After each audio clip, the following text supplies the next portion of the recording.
ini kita masuk dalam Minggu Prapaskah yang ketiga. Minggu Prapaskah ketiga disebut juga Minggu Obuli. Dibaca Obuli ya. Diinspirasi oleh Mazmur 25 ayat 15. Mataku terarah pada Tuhan, bersama-sama kita ajak untuk mengarahkan hidup kita pada apa yang Tuhan kehendaki dan menampakkan hal tersebut secara nyata dalam hidup kita sehari-hari. Minggu ini kita dilayani oleh Pendeta Gideon Hendro Wono dari Balioto. Mari bersama-sama masuk dalam kebaktian kita. Umat dipersilakan untuk bangkit berdiri.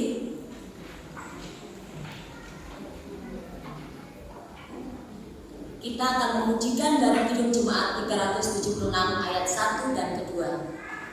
Ikut dikau saja Tuhan.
Mari dalam setiap hati kita nyatakan bahwa kehidupan, pertolongan, dan kebaikan yang terjadi kepada kita hanyalah berasal dari Allah Bapa, Tuhan Yesus Kristus, dan Roh Kudus.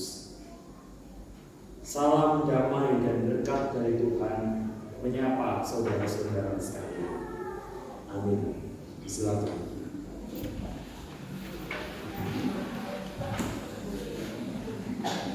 Pada masa-masa Prapaskah ini kita menghayati tema besar kita, ikut dikau saja Tuhan, sebagaimana pujian yang baru saja kita nyanyikan bersama. Dan tema kebaktian kita pada saat ini adalah pertobatan sejati. Kita diajak bersama-sama untuk menghayati bagaimanakah hidup berdamai dengan Tuhan dan sesama ciptaan. Untuk itu, mari bersama kita memujikan pujian masa Prapaskah GKJW tahun 2025. Tuhan ajarlah kami untuk mengikutimu. Kita pujikan dari pertama dan kedua.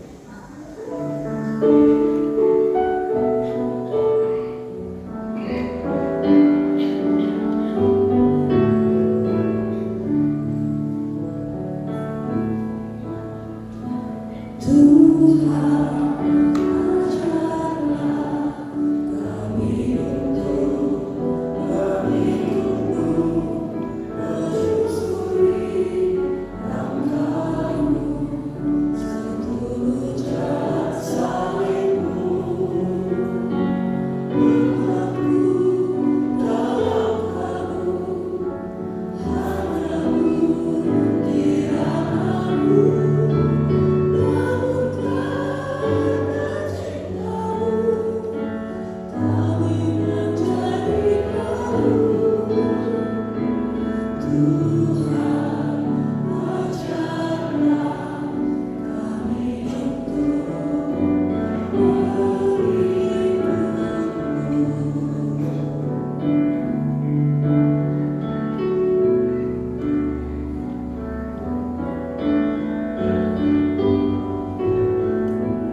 Umat yang dikasih Tuhan, kita dipanggil untuk mengikut Tuhan.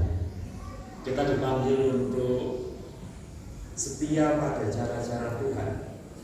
Karena itu dalam pujian ini tadi, Pak Pendeta Diki Agung Triatmojo mengajak kita untuk merenungkan diri kita. Ternyata seringkali kita ini orang-orang yang meragukan Tuhan. Karena itu ketika berhadapan dengan tantangan kehidupan, kita mengupayakan cara kita sendiri, seolah-olah kita cukup kuat untuk berhadapan dengan berbagai macam hal sendiri. Kadang-kadang kita meragukan orang-orang lain. Karena itu kita menjadi tidak percaya kepada mereka. Pada minggu Prapaskah ini kita diajak untuk bersama-sama menyadari diri bahwa kita ini orang yang lemah, kita ini orang-orang yang penuh dosa. Karena itu kita diajak untuk memohon pengampunan dari Tuhan. Anak-anak remaja kita akan mengajak kita untuk menghayati pujian ampuni.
Dalam gelap malam, jiwa berharap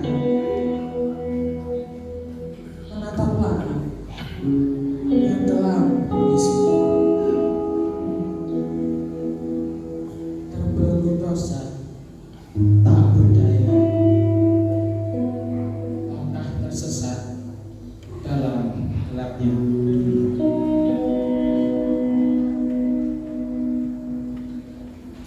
Ampunilah aku Tuhan atas segala dosa. Air mata jatuh basahi jiwa, hati yang hancur jadi jujur.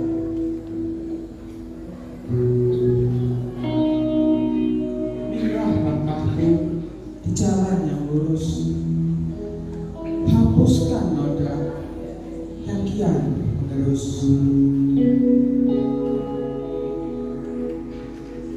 Menyinari jiwa, menghapus luka.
Terima kasih kepada para remaja untuk pujian yang telah dipersembahkan.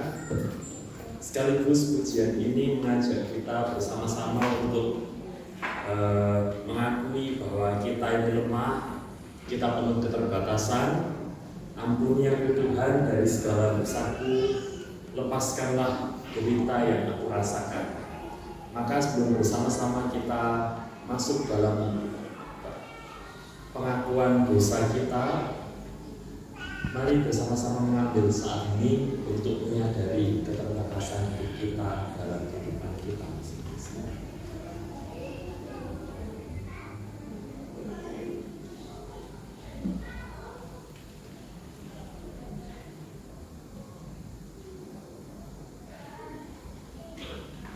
Tuhan, kami mengakui kami lemah, maka kami mohon supaya cinta kasih Tuhan sungguh-sungguh menguatkan kami.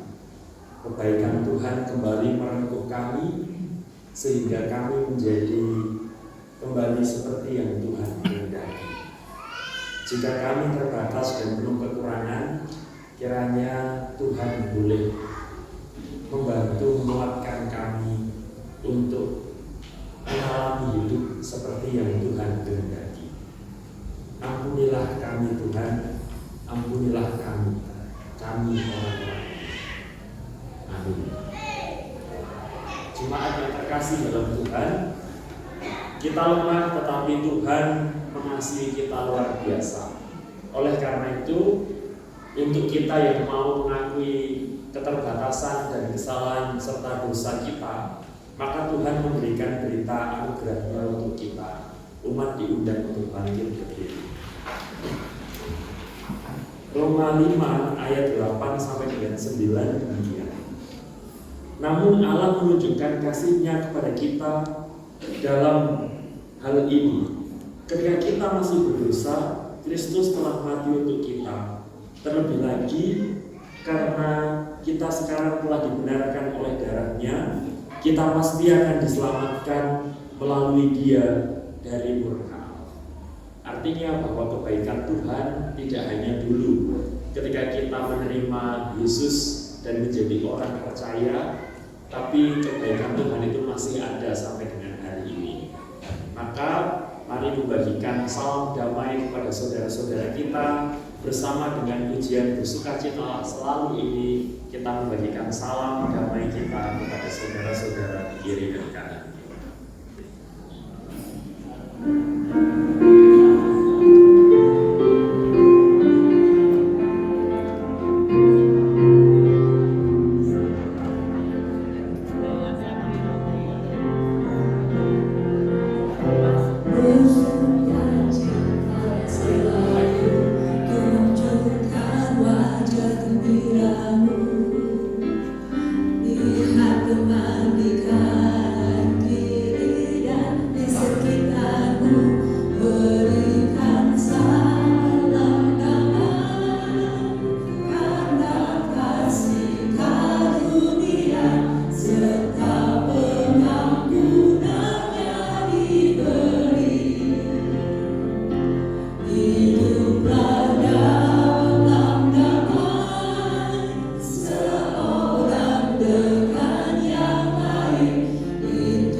sebagai orang-orang yang telah diampuni oleh Tuhan. Anak-anak Pratama dan Nadia akan mengujikan untuk kita, aku anak terang.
biasa. Terima kasih untuk pujiannya mengingatkan kita bahwa kita semua anak terang, anak miliknya Tuhan. Luar biasa.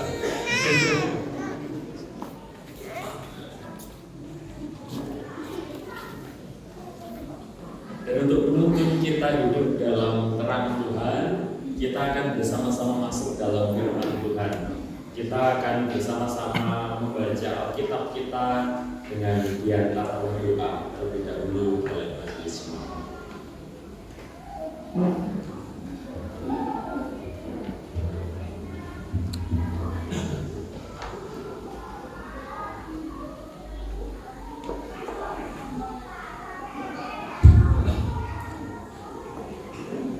Bapak, Ibu, Saudara yang terkasih, bacaan pagi ini terdiri 3 bacaan. Untuk bacaan yang pertama terambil dari kitab Perjanjian Lama, yaitu Yesaya 55 ayat 1 sampai 9. Untuk bacaan yang kedua dari Perjanjian Baru, yaitu 1 Korintus 10 ayat 1 sampai 13. Dan bacaan yang ketiga terambil dari Injil Lukas 13 ayat 1 sampai 9. Sebelum kita membaca Alkitab, mari kita bersatu hati di dalam doa. Segala puja dan puji syukur ya Allah, kekasih jiwa kami, untuk karya indahmu yang telah Engkau curahkan kepada kami pagi ini.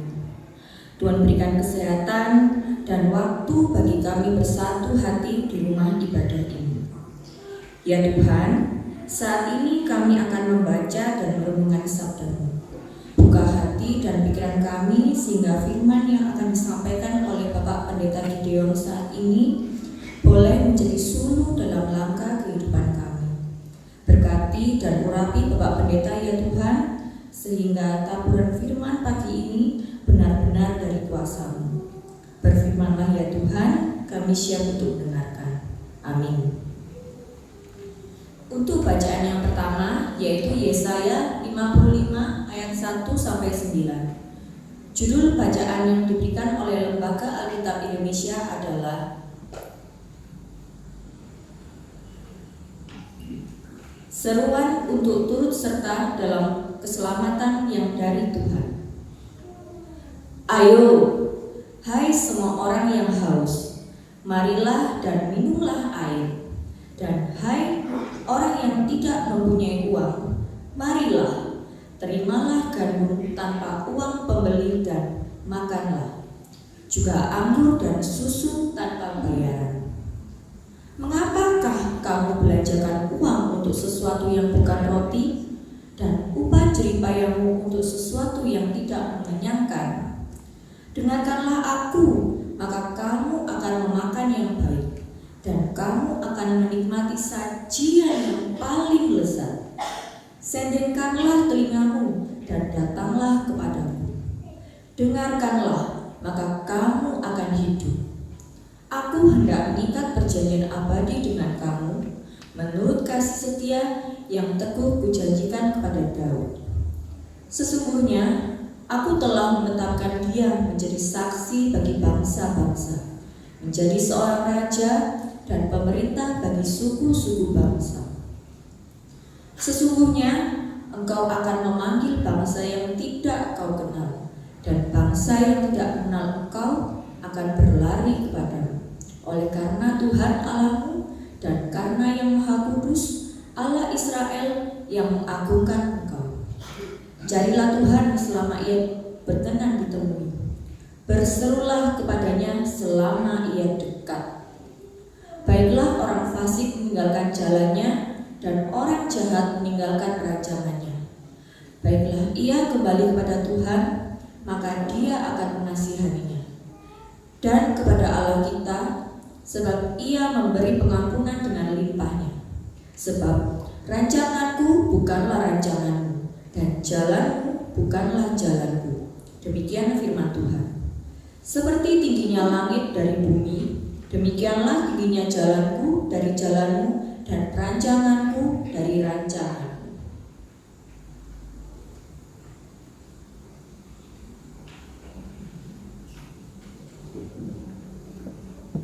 Umat yang dikasihi Tuhan, marilah menanggapi bacaan pertama dengan Mazmur 63 ayat 1 sampai 9 yang akan kita nyanyikan secara responsorium.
Bacaan kedua terambil dari 1 Korintus 10 ayat 1 sampai 13.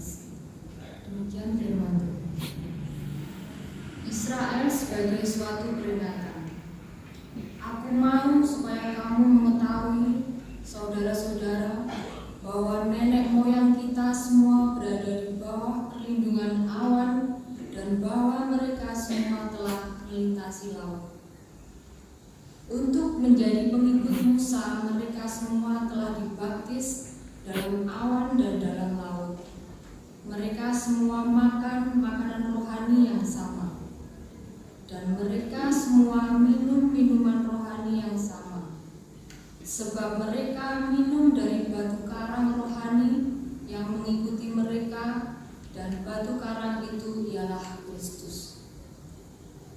Tetapi sungguh pun demikian, Allah tidak berkenan kepada bagian terbesar dari mereka, karena mereka ditewaskan di padang gurun. Semuanya ini telah terjadi sebagai contoh bagi kita untuk memperingatkan kita, supaya jangan kita menginginkan hal-hal yang jahat seperti yang telah mereka perbuat, dan supaya jangan kita menjadi penyembah-penyembah berhala, sama seperti beberapa orang dari mereka. Seperti ada tertulis, maka duduklah bangsa itu untuk makan dan minum, kemudian bangunlah mereka dan bersukaria. Janganlah kita melakukan pencabulan seperti yang dilakukan oleh beberapa orang dari mereka, sehingga pada suatu hari telah tewas 23.000 orang. Dan janganlah kita mencobai Tuhan, seperti yang dilakukan oleh beberapa orang dari mereka, sehingga mereka mati dipakut ulang.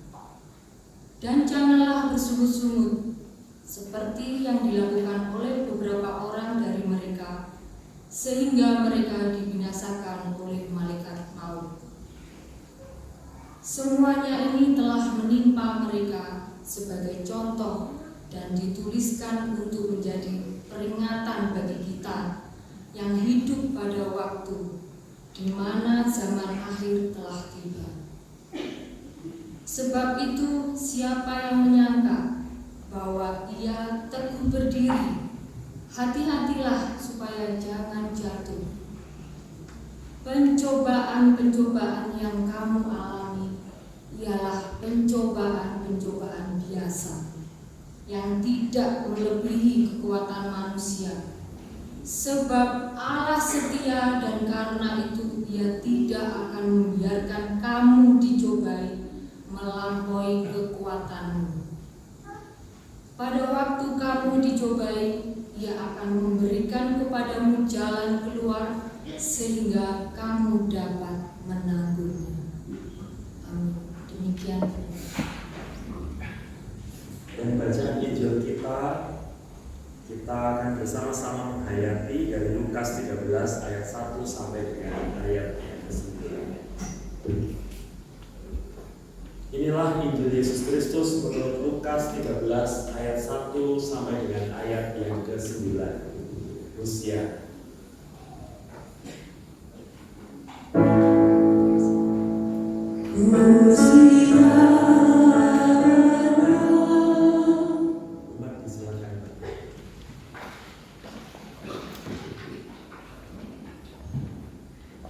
Pada waktu itu datanglah kepada Yesus beberapa orang membawa kabar tentang orang-orang Galilea yang darahnya dicampur Pilatus dengan darah korban yang mereka persembahkan.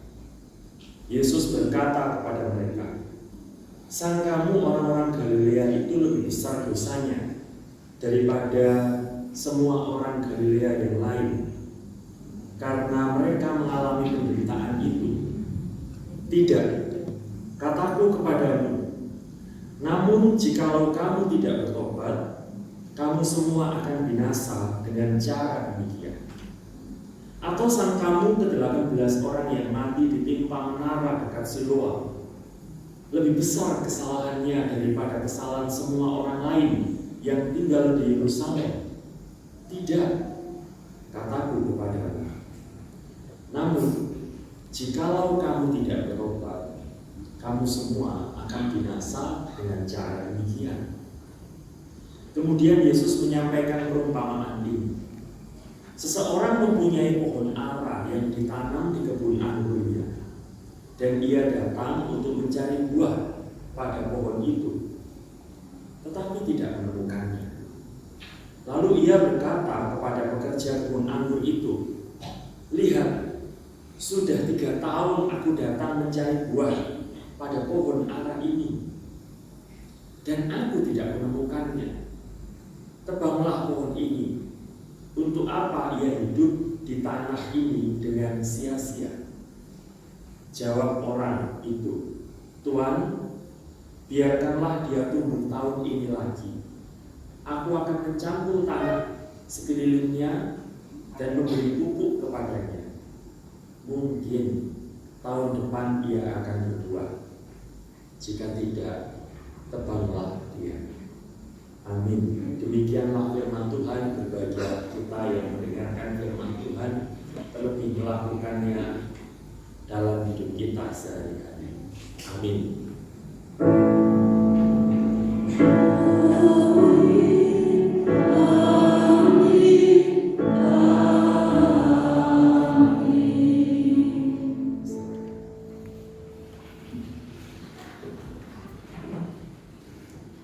Ya, Ibu Bapak serta saudara yang terkasih dalam Tuhan, dalam 1 tahun Prapaskah dan Advent itu adalah masa yang paling yang paling berbeda dari minggu-minggu yang lain.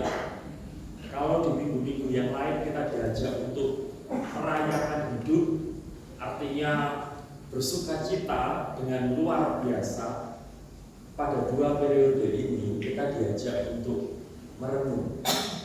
Jadi masa-masa paling sepi dalam perjalanan hidup orang Kristen itu adalah di masa-masa ini.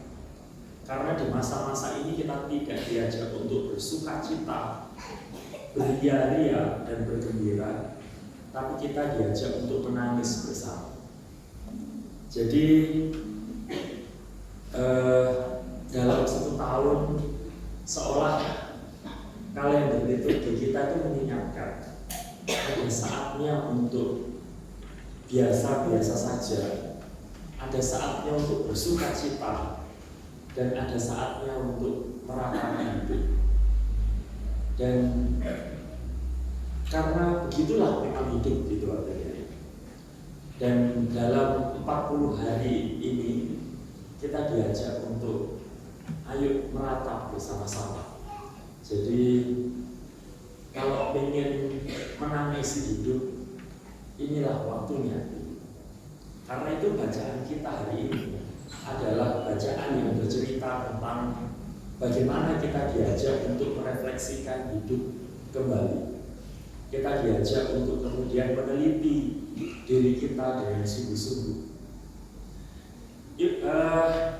Beberapa bacaan kita menceritakan tentang ini ya. Saya bacaan yang kedua menceritakan tentang akhir zaman. Begitu juga di Yesaya diceritakan tentang bagaimana akhir dari segala sesuatu itu, dan carilah Tuhan selama ia masih berkenan untuk ditemui. Ibu Bapak kalau membayangkan tentang akhir zaman. Akhir zaman seperti apa yang panjenengan bayangkan? Akhir zaman itu indah atau menakutkan? Kalau ngomongkan akhir zaman, dalam bayangan panjenengan, akhir zaman itu indah atau menakutkan? Menakutkan ya? Saya tuh ingat sebuah lukisan yang dilukis oleh seorang pelukis pada abad pertengahan, namanya Bosch.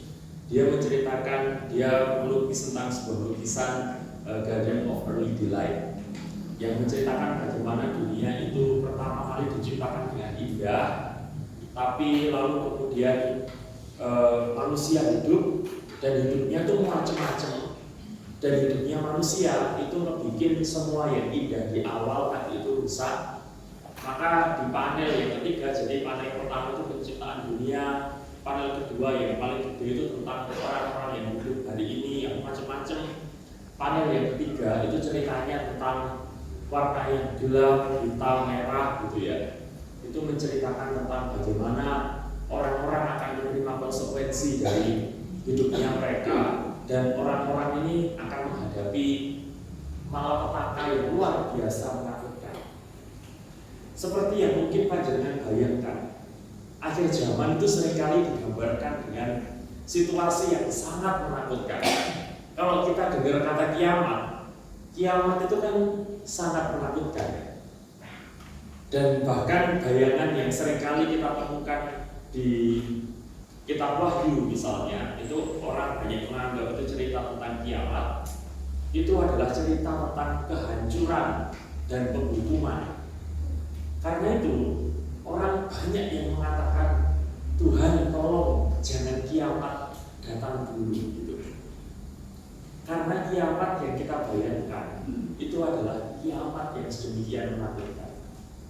Tapi panjenengan tahu, Alkitab kita tidak pernah menceritakan kiamat sebenarnya seperti itu.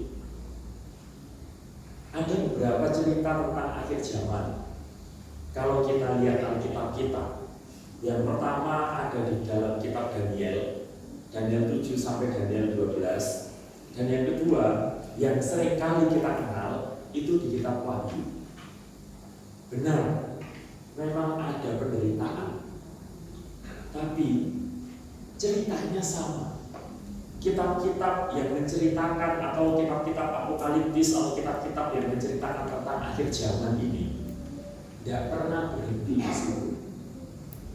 Jadi sesudah cerita tentang kehancuran yang besar, sepertiga dari bumi itu kemudian hancur, maka ada cerita tentang penyelamatan untuk orang-orang yang setia.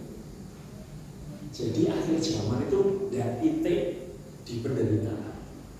Akhir zaman itu berakhir tentang dengan, kalau di Daniel itu diceritakan tentang kota yang baru, kalau di dalam Wahyu digambarkan dengan Yerusalem yang baru. Jadi akhir zaman itu sebenarnya indah itu Bapak. Dan itu digambarkan tidak nanti di dunia yang lain ya, tidak di akhirat, tapi itu digambarkan di sini. Jadi kalau kita ini takut dengan akhir zaman, kita tuh kayak orang yang sedang jalan, tapi jalannya ini belum selesai, kemudian sudah berhenti di tengah-tengah gitu. Karena kalau kita baca Alkitab kita, akhir zaman itu enggak sedemikian menakutkan. Justru akhir zaman itu sangat menyenangkan. Karena itu di beberapa bagian Alkitab kita diceritakan tentang hari Tuhan gitu ya. Itu adalah harinya Tuhan. Memang ada kehancuran di sana, tapi kehancuran itu tidak menghancurkan orang-orang yang setia kepada Tuhan. Maka untuk orang-orang yang setia ada berita yang luar biasa, yaitu Yerusalem baru, yang bahkan kota sampai 1000 tahun. Itu cerita tentang kiamat yang sesungguhnya. Tapi karena biasanya kita ini dengar tentang kiamat itu, ini ya, kiamat itu kan apa? Hujan, api, dan yang lain-lain gitu ya. Maka kemudian kita bayangkan itu sangat menakutkan. Tapi sebenarnya cerita Alkitab kita nggak pernah sampai di sana. Akhir zaman itu ternyata selalu indah untuk orang-orang yang setia kepada Tuhan, karena mereka akan merasakan hidup di tempat yang penuh dengan kedamaian. Maka pertanyaan saya di Minggu Prapaskah ini, sudah siap menerima kiamat Ibu Bapak? Siap. Siap dengan hari Tuhan? Siap.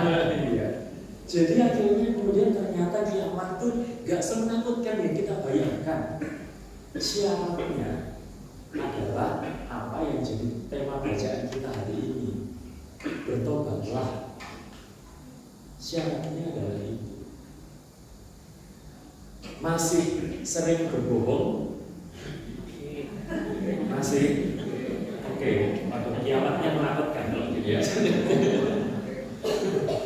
Masih sering menyakiti orang lain? Oke, kelihatannya belum terlalu siap ya. Iya, tapi ternyata kita kemudian ketika meneliti hidup kita, ternyata hidup kita nggak sebaik-baik itu gitu. Mungkin itu yang bikin kiamat jadi menakutkan gitu.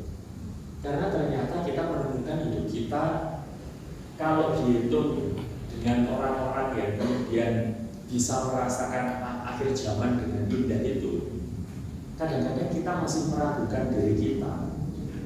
Apa benar ya, aku ini termasuk hitungan orang-orang yang akan selamat? di akhir zaman. Atau sama kayak ceritanya Yesus tentang pohon ara tadi. Ini orang Kristen sudah ditumbuh buahnya. Pohon ara tadi kan ceritanya sudah 3 tahun ya, ditanam 3 tahun, tapi yo gak ada buahnya. Iki wong Kristen tapi yo kelakuannya bendino koyo ngono gitu artinya ya. Karo bojone yo koyo ngono, karo anake yo koyo ngono, durung karo tanggane. Neng gereja sih apik, soalnya cuma sak jam. Metu teko gereja, balik lagi luar biasa. Betul. Iya.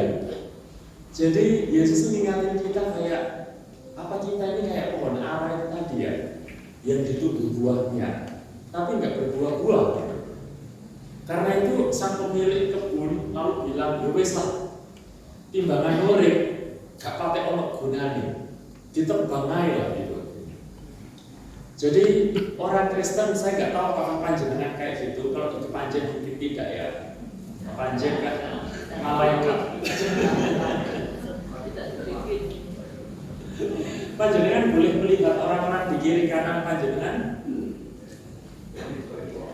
Apakah mereka jadi malaikat dalam hidupnya panjenengan?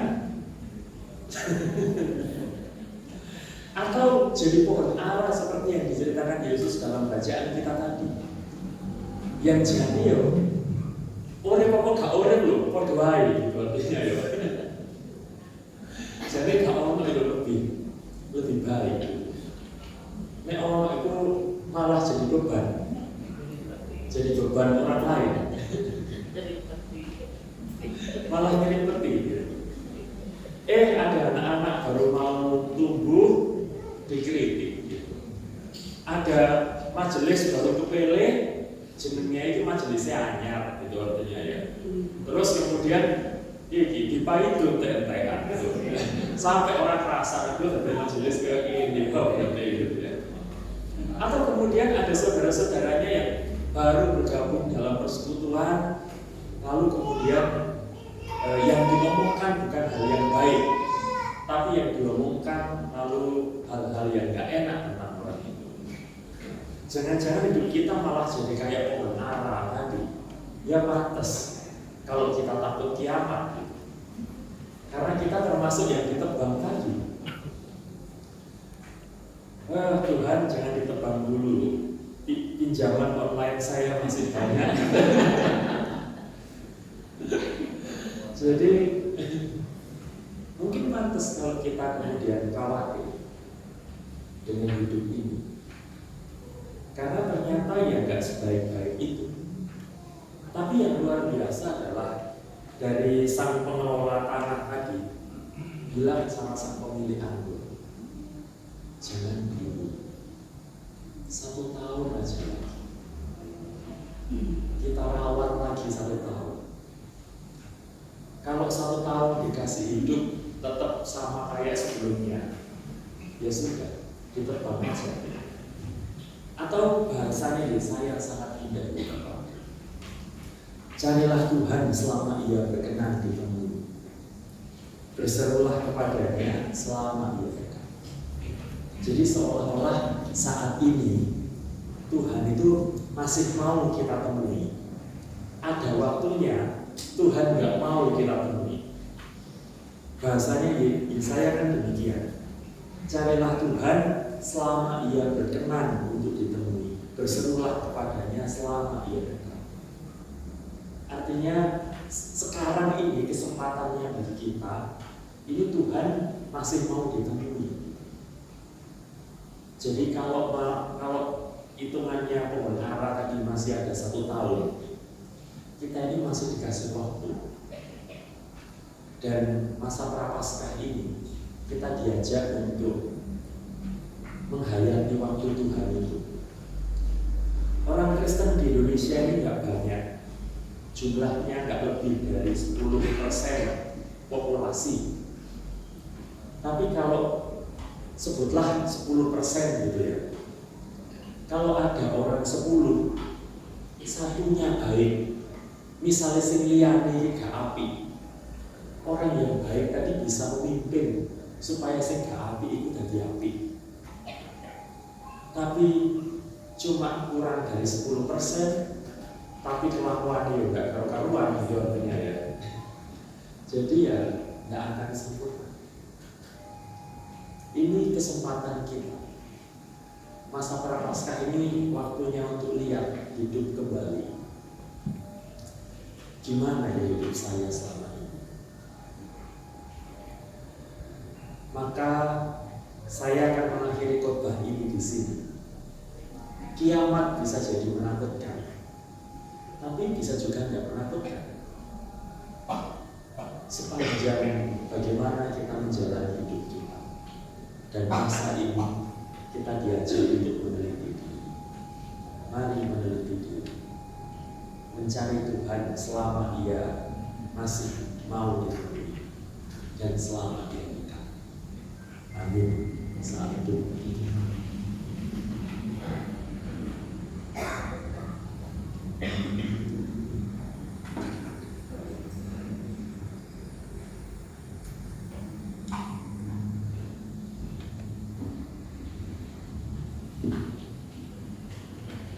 jemaat yang dikasih Tuhan, apakah pertobatan sejati itu? Pertobatan tidak hal yang besar, tapi pertobatan itu sebenarnya adalah hal-hal kecil yang kita lakukan sehari-hari, tetapi konsisten. Kami di Majelis Agung dan di Balai Wiyoto, kami bersepakat mulai tidak lagi memakai botol kemasan plastik untuk minuman.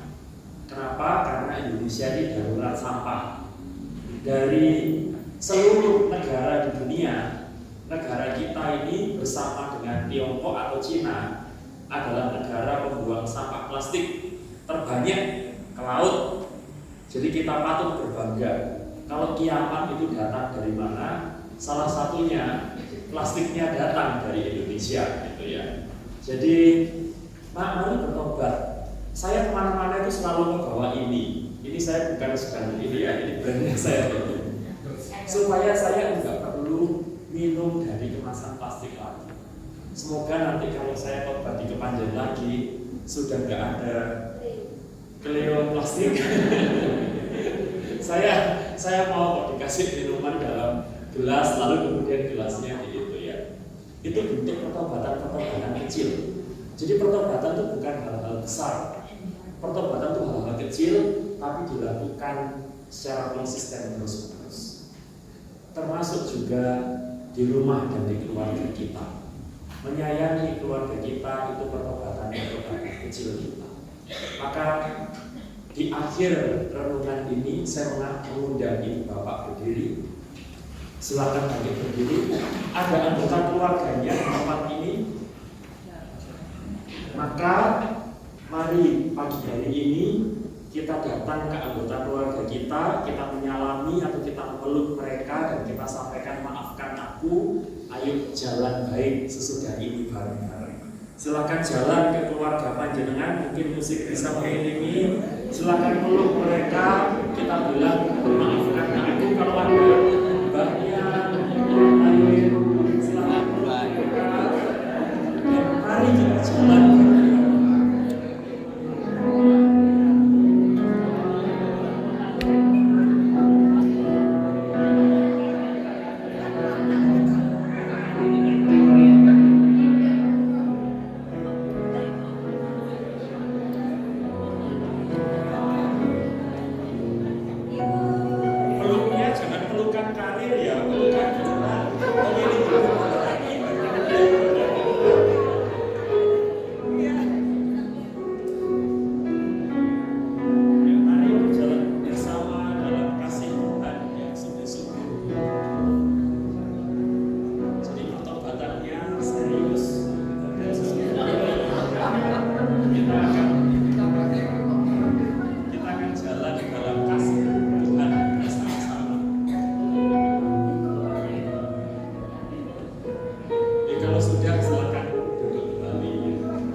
tapi yang serius nanti di rumah. Jadi kalau ada apa-apa, jangan berantem yang berlebihan gitu artinya ya. Teman kita jalan itu ya mereka yang terdekat dengan kita. Teman kita untuk menyongsong kiamat, entah itu kiamat yang menakutkan atau kiamat yang indah, itu ya orang-orang terdekat. Karena kasihnya kita dikasih kesempatan. Kita pujikan NKB 85 ayat 1 sampai 2 karena kasih.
Umat disilakan hadir.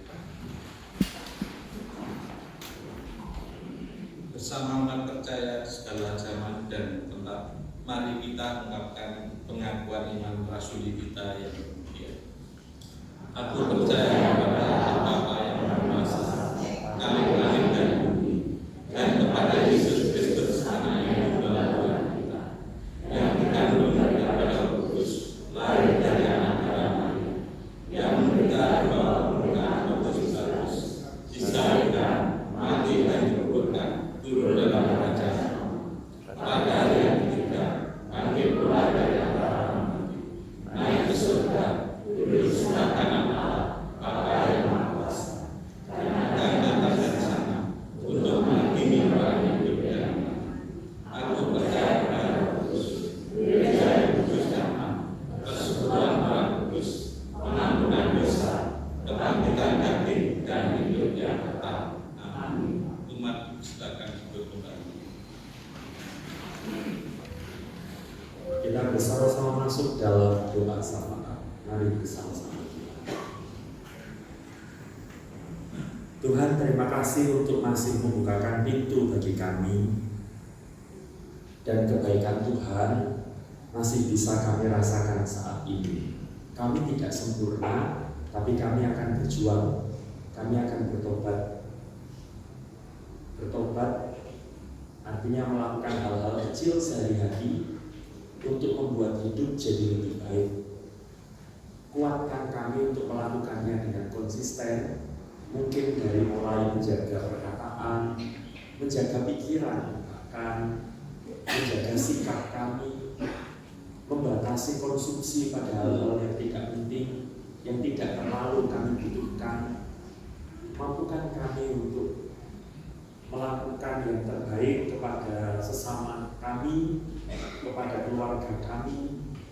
dan setia pada integritas hidup kami di dalam Tuhan.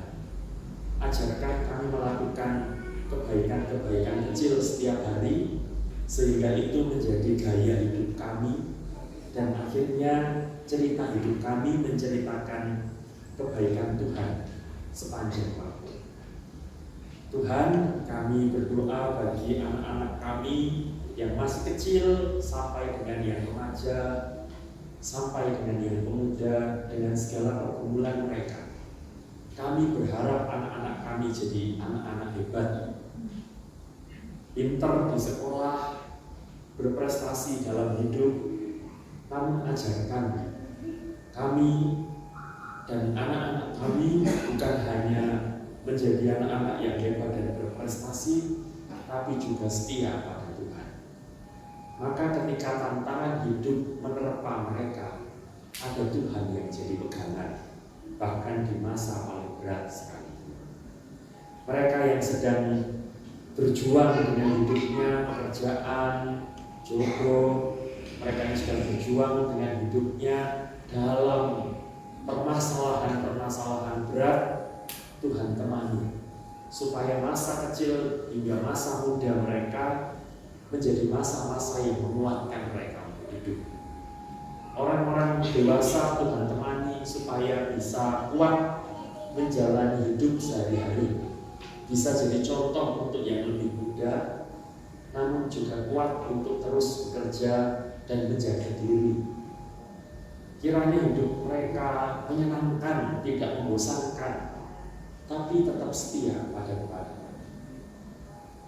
Yang sepuh kami juga berdoa, mungkin tenaganya tidak sekuat dulu, tapi mohon supaya imannya terus kuat.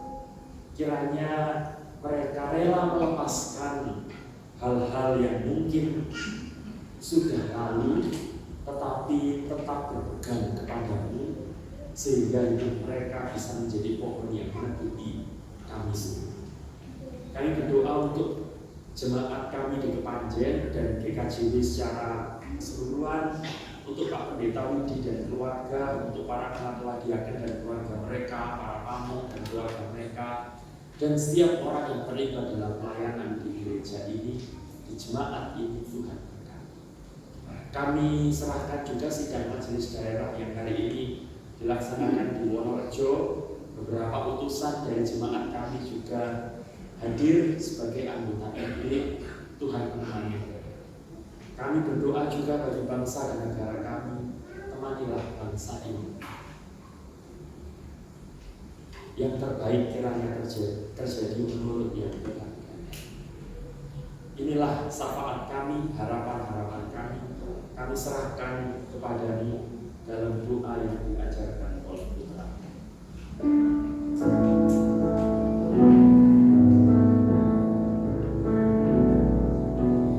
Bapa kami yang di surga, dikuduskanlah nama-Mu, datanglah kerajaan-Mu, jadilah kehendak-Mu di bumi seperti yang di surga. Berikan kami hari ini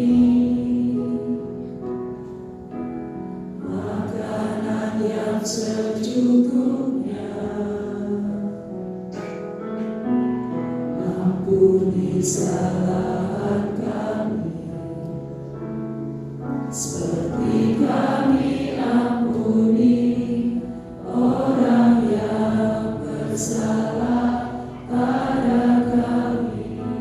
Jangan bawa kami ke dalam pencobaan, tapi lepaskan kami dari yang jahat. Karena Engkau punya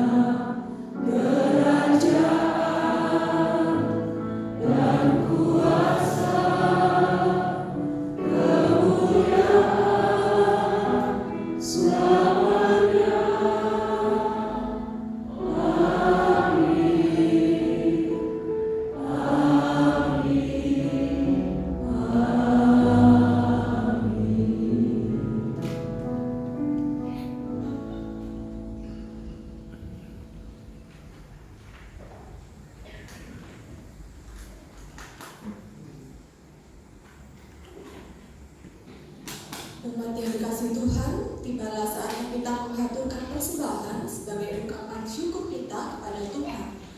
Persembahan ini didasari dengan ayat Mazmur 96 ayat ke-8 yang demikian. Berilah kepada Tuhan kemuliaan namanya, bawalah persembahan dan masuklah ke pelatarannya. Sambil kita memberikan persembahan, mari kita menyanyikan lagu Kasih Yesus lebih dari semua.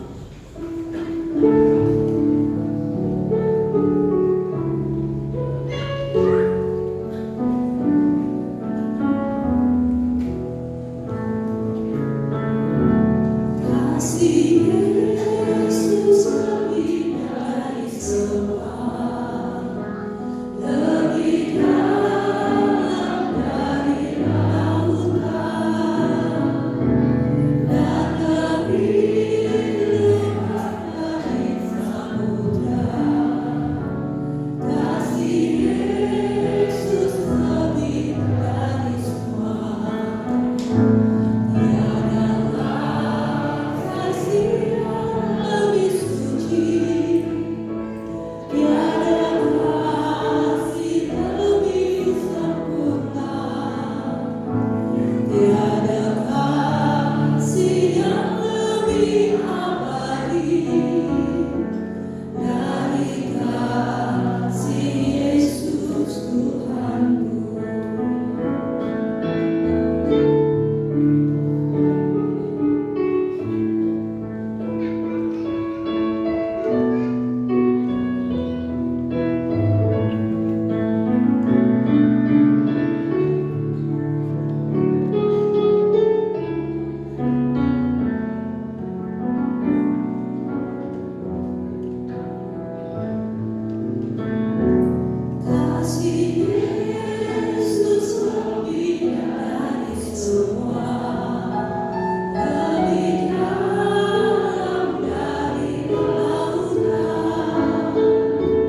menyerahkan persembahan ini Bapa, kiranya Tuhan terima, Tuhan berkati, Tuhan sucikan, supaya persembahan ini dapat kami gunakan untuk pelebaran kerajaan-Mu di dunia, khususnya di GKJW Jemaat Kepanjen.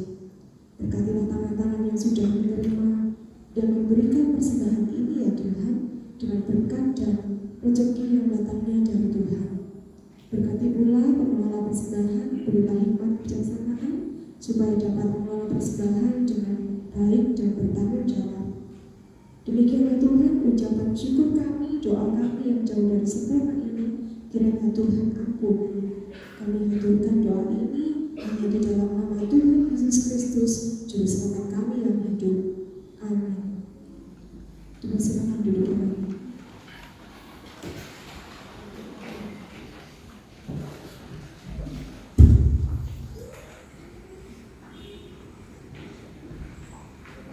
Shalom. Selamat pagi Bapak Ibu. Bapak Ibu serta saudara-saudara yang dikasihi Tuhan Yesus Kristus. Pada hari ini, hari Minggu 23 Maret 2025, Jemaat Kepanjen dilayani oleh Bapak Pendeta Gideon Hendro Bono M. Phil. Beliaunya Direktur IPTH Belioto Majelis Agung GKJW. Matur nuwun Bapak Gede pelayanannya, selamat datang. Sedangkan untuk Bapak Pendeta Widi dan juga beberapa orang majelis pada hari ini, mulai hari Jumat kemarin, mengikuti sidang majelis daerah Malang 1 di Jemaat Wonorejo. Bapak Ibu serta saudara-saudara yang kasih dan mengasihi Tuhan, beberapa penekanan dan tambahan berita jemaat yang dapat kami sampaikan adalah seperti berikut untuk penekanan berita jemaat. Berita jemaat poin 4 tentang pertemuan ibadah kreatif Adi Yuswo se-MD Malang 1. Sehubungan dengan pertemuan ibadah kreatif Adi Yuswo se-MD Malang 1 tanggal 10 Mei 2025 di GKJW Jemaat Kepanjen, maka para Adi Yuswo mengadakan basar untuk penggalangan dana, yaitu pada hari ini Minggu 23 Maret 2025 di halaman parkir gereja ada beberapa menu yang nantinya Bapak Ibu bisa nikmati. Nasi soto, kemudian air mineral gratis, dan juga ada lumpur lapindo yang produksinya sangat limited. Jadi Bapak Ibu nanti harus berebut dengan dana yang harus disiapkan. Jangan lupa untuk jargon ini Bapak Ibu adalah makan seikhlasnya, bayar sepuasnya. Ya, nanti Bapak Ibu, untuk sebagai tambahan kita jemaat dari komisi hari-hari besar, pada saat ini kita akan menjelang HUT dan juga masa raya Paskah yang saat ini juga berlangsung. Untuk menyambut HUT GKJW Kepanjen ke-56 pada 0604 yaitu 6 April 2025 bahwa gereja kita akan menyambut hari ultahnya yang ke-56. Jadi ada beberapa kegiatan yang perlu dicatat oleh Bapak Ibu bahwa nanti pada saat hari Minggu 0604 dress code-nya bernuansa merah Bapak Ibu. Kita akan bersama-sama merayakannya. Kemudian pada Minggu 13 April 2025 jangan lupa juga ada donor darah. Jadi bagi Bapak Ibu yang punya darah berlebih mohon disiapkan dan menulis di buku saksian. Kemudian untuk Paskah kita juga akan merayakan di Minggu 20 April. Jadi nanti ibadahnya jam 5 pagi Bapak Ibu. Kita akan ada jalan sehat. Jadi mulai pagi sudah boleh pakai training, langsung ikut ibadah. Jadi nanti dress code-nya masing-masing kelompok dan itu ada poin-poin yang dicatat oleh Mbak Fira sebagai koordinator lombanya. Oke, demikian Bapak Ibu yang bisa saya sampaikan. Semoga menjadi berkat Tuhan Yesus. Amin. Oke, terima kasih. Ibu Bapak, Saudara, mari kita pulang, lanjutkan hidup kita kembali. Mari melakukan hal-hal kecil dalam hidup, tapi terus-menerus. Mungkin mulai banyak senyum ke orang. Kalau selama ini jarang senyum, gitu ya. Mungkin mulai merapikan tempat tidur sendiri, nggak usah nunggu istrinya yang merapikan, gitu. Mungkin hal-hal kecil yang begitu yang kemudian kita lakukan dengan setia setiap hari. Kalau pas lagi pengen belanja, aduh ini uangnya bisa disimpan, jadi nggak perlu sampai kemudian pinjaman online, apalagi kemudian judi online dan yang lain-lain gitu ya. Jadi mari melakukan pertobatan-pertobatan kecil yang kita lakukan terus-menerus, dan itu bertobat yang sesungguhnya. Nggak kelihatan langsung ini ya. Tiba-tiba pakaiannya jadi setiap kali ketemu ibu ini kayak pendeta sekarang gitu. Jadi nggak harus kayak gitu. Mari melakukan pertobatan yang sesungguhnya. Jemaat diundang untuk bangkit berdiri. Mari menyerahkan hidup kita kepada Tuhan. Kita pujikan NKB 128 ayat yang pertama, ku berserah kepada Allah.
Yesus Kristus sang teladan dan kasih itu sendiri, Roh Kudus yang selalu menguatkan hidup kita dalam kasih-Nya, kiranya memberikan damai sejahteranya, hati yang selalu bersyukur setiap hari, hidup yang selalu berkelimpahan dan merasa cukup hari ini sampai Tuhan memanggil kita kembali pulang ke dalam pelukannya yang hangat, bahkan damai sejahteranya tinggal sampai selama-lamanya. Amin.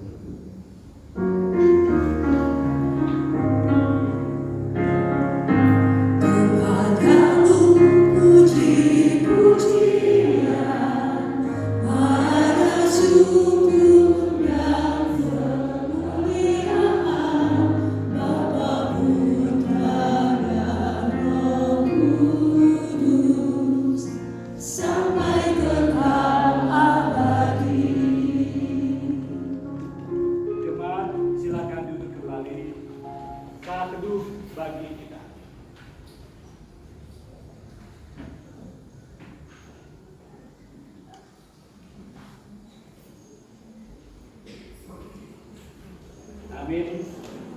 Selamat hari Minggu, Tuhan berkati.